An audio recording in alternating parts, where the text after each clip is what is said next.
Election commission एक आजाद इदारा है, लेकिन मौजूदा दौर में गवर्नमेंट का एजेंट बनकर काम कर रहा है। बिहार में वोटर लिस्ट से छेड़छाड़ की जा रही है। बिहार असेंबली इलेक्शन से चंद माह कबल अचानक इलेक्टरल रोल्स पर नजरसानी का काम, स्पेशल इंटेंसिव रिवीजन का काम जो चल रहा है, कई शक व शुबहात को जन्म देता है। इलेक्शन कमीशन क्या मरकजी हुकूमत के दबाव में आकर काम कर रही है? इस तरह के संगीन सवालात, संगीन मसाइल को सामने रखते हुए बेंगलुरु में पैनल डिस्कशन का एहतमाम किया गया। Forum for democracy and communal amity Karnataka chapter के तहत हुए इस मुबाहिसे में एफडीसीए के national general secretary professor Mohammad Salim Engineer, citizen commission on election के कोऑर्डिनेटर और retired officer MG Devasahayam, association for democratic reforms के फाउंडर ट्रस्टी जगदीप चौकर, जमाते इस्लामी हिंद कर्नाटक के अमीर हल्का डॉक्टर मोहम्मद साद बेलगामी, मारूफ दानिश्वर, डॉक्टर तहामतीन व दीगर ने शिरकत की। इंतखाबात में शफाफियत पर जोर देते हुए, इलेक्शन रिफॉर्म पर जोर देते हुए मौजूदा इलेक्शन कमीशन की कारकर्दगी पर कई सवालात उठाए गए। बेंगलुरु के दारुसलाम के बिफ्ट हॉल में 9 अगस्त बरोज हफ्ता ये मुबाहिसा हुआ। जनूबी हिंद न्यूज रिपोर्ट।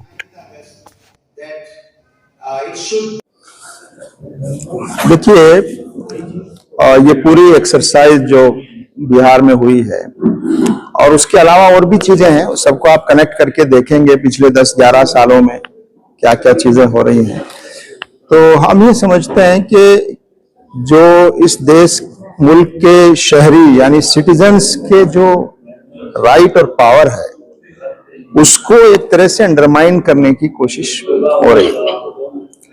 और इस पूरी एक्सरसाइज से ये पता लगता है कि इलेक्शन कमीशन जिसकी ड्यूटी ये है कि वो ज्यादा से ज्यादा लोगों को रोल लिस्ट में इंक्लूड करे और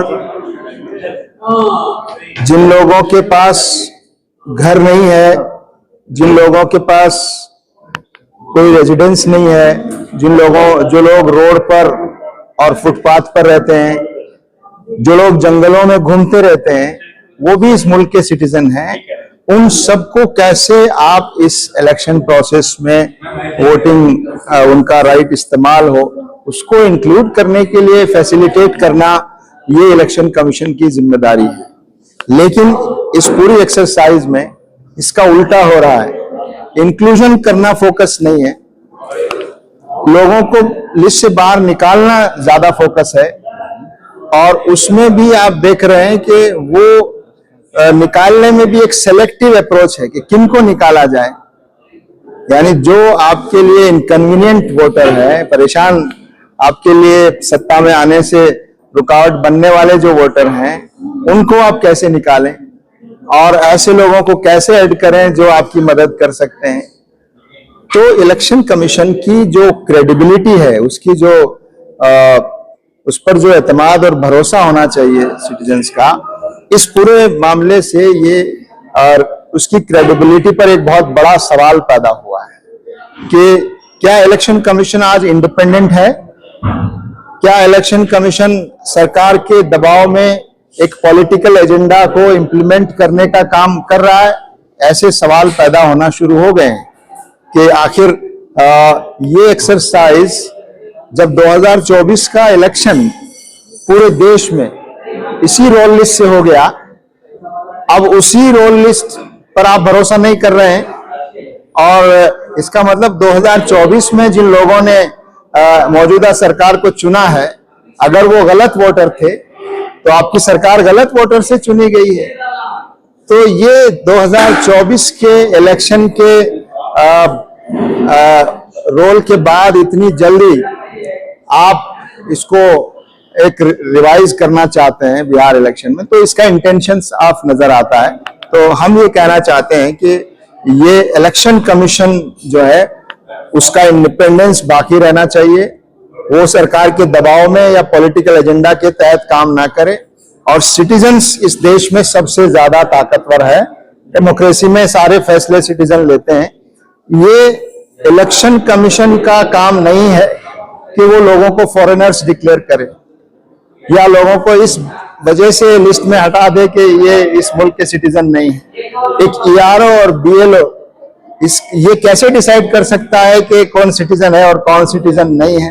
दूसरा, कौन फॉरेनर है ये तय करना होम मिनिस्ट्री और गवर्नमेंट का काम है और उसके लिए एक प्रोसीजर सेट है।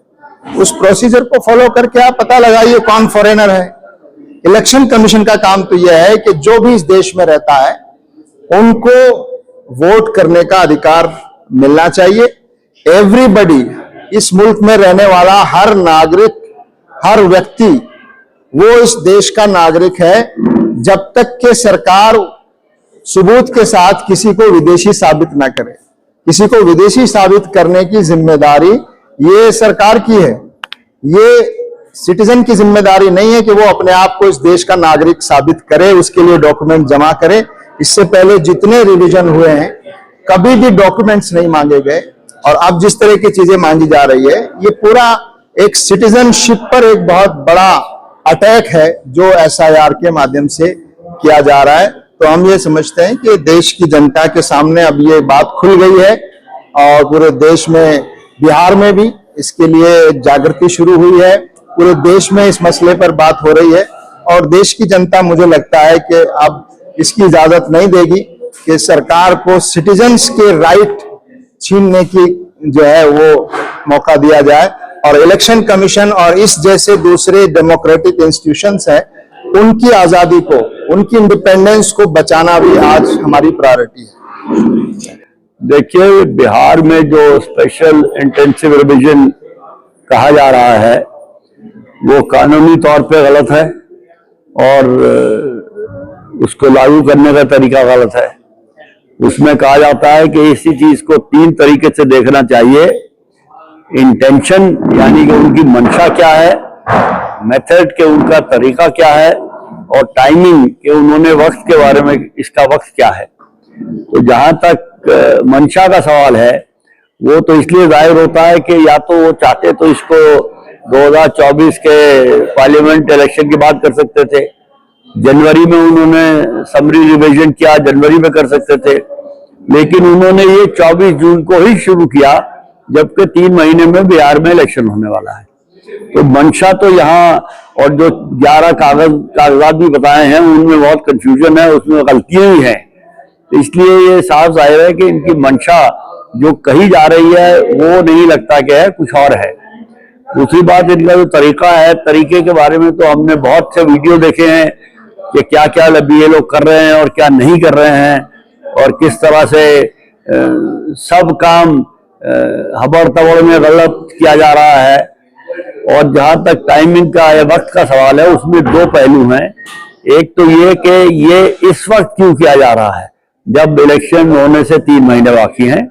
सुप्रीम कोर्ट में जस्टिस वांची ने कहा भी था कि आप इसको स्टेट असेंबली के इलेक्शन से डीलिंक कर लीजिए। इलेक्शन 2025 में जनवरी वाले वोटर रोल पे करवाइए और एसआईआर को फुर्सत से करते रहिए, कोई जल्दी नहीं है। ये एक तो टाइमिंग इस हिसाब से है कि कब कर रहे हैं। दूसरा टाइमिंग का पहलू है कि इसके करने के लिए वक्फा कितना दिया गया है। इतना लंबा चौड़ा काम कि जो दूसरी स्टेट्स में 6-6 महीने, साल भर में होता है, यहाँ 3 महीने में करने की कोशिश कर रहे हैं, जबकि वहां सैलाब आया हुआ है, बारिश हो रही है, लोगों के घर बह गए हैं, वो कागज कहां से आपको देंगे। तो ये मंशा, तरीका और वक्त तीनों उस पे इसमें सस्पेशन है कि ये इसके इरादे को शायद नेक नहीं लगते। Regarding the voter list and the preparation and some allegations against the election commission. No, it is not only allegation. It's not only allegation, it's a reality. See, I have been a civil servant myself. What has happened is, to summarize it, a democratic exercise called election has been bureaucratized. People's movement ये मतलब सरकारी बन गया, it's become सरकारी, it's a government vote. Election Commission has become a government agency. Election is for democracy, for the people. They have hijacked it, government has hijacked it, and Election Commission has made it into a bureaucratic exercise. They will keep on giving orders, and you keep on obeying. That's not the way. Elections belong to the people, belong to the citizens. So, what they are doing is, when the people are against it, 75% of India is not for it. They are then manufacturing it. They manipulate. EVMs are being manipulated. Voter rolls are being manipulated. Now what Rahul Gandhi said yesterday, very clearly, which is true. Because last year we gave our report. Lok Sabha election 2024. Throughout India, at least 80 constituencies, there was manipulation. So, Election Commission, instead of conducting a free and fair election, has become an agent of the government. They want this government to continue. People's will is different. They are manipulating the people's will. That's what we are opposing. Your job is to conduct free and fair election. Your job is to have a electoral roll with integrity, inclusive, and conduct the election, facilitate. Not creating all kind of things. Whatever I do, we obey. EVM, we will not make any improvement. Whatever we will do, we will not count the paper slip. Get lost. You just press the button and your job is over. Citizens are being reduced to kind of less than the subjects. That's what we are opposing. And I think a people's movement has to. So, the Bihar SIR is a clear indication that we will keep on giving orders, you keep on obeying. That is a basic problem. So, if you want democracy to sustain in this country, citizens must have their say, and the Election Commission must listen to what people have to say. So, Rahul Gandhi has given the example of Bangalore Central Lok Sabha constituency, where the 1 lakh vote has been kept. Rahul Gandhi has taken one assembly constituency. One parliament. One assembly. Madhapura is only one assembly. There are more than 4,000 assembly constituencies. That is the point he was making is, the electoral roll is being prepared in electronic format, machine readable format. Now they are not refusing to give. Election Commission can give it. I have discussed with the experts. Election Commission, if they want to give the machine readable format, they can give. But they are deliberately not giving. Even remember that what do you call that, the recordings, the CCTV, that also they have stopped giving. They have stopped giving all the information. The point we are trying to make is, the Election Commission is trying to impose, and they are trying to manipulate and manufacture the election results. Madhapura is one example where spurious injection of vote has taken place, more than 1 lakh. So if you do the study throughout the country, this will be in hundreds of assembly constituencies, and we said at least 80 in last year. We gave our report, and we wanted Election Commission to investigate. They did not even acknowledge our complaint. So that is the problem with the Election Commission. They are not functioning for democracy. They have become agents of the ruling party.